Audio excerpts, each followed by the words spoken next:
国内有一间地下工厂涉嫌甲人收电路棒了后，用强酸摕来炼黄金，业者是无牌，而且佮甲这重金属的垃圾水乌白排去造成环境的污染。今年6月份的时，检警就已经有行动抓到啊，顶一日是约谈7个人去说明。 警方报名讲一摆命令拍地涂骹，小小空间内底藏正一个人伫偏僻山区偷偷排废水，破坏生态。附近的环境正做安尼，草木拢打起，土也变色，一支草也发不出来，排出来废水到底有偌多？警方上门要将风毒面孔治安。现场确实有。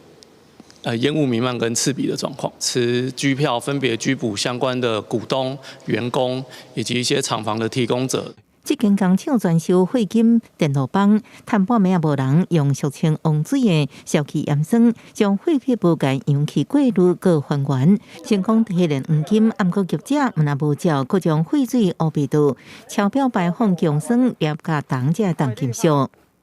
俗称的一硝三盐，这样的比例去调配而成的，我们称王水。那因为它具有硝酸，所以它有氧化力；具有盐酸，所以它有撮合力。那我们就是利用王水的这2种能力，去把黄金给溶解在溶液中。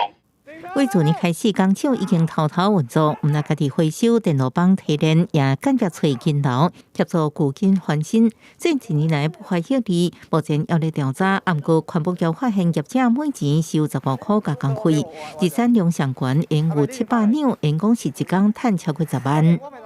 他不断的调整他的作业空间，那他也转嫁给这个合法。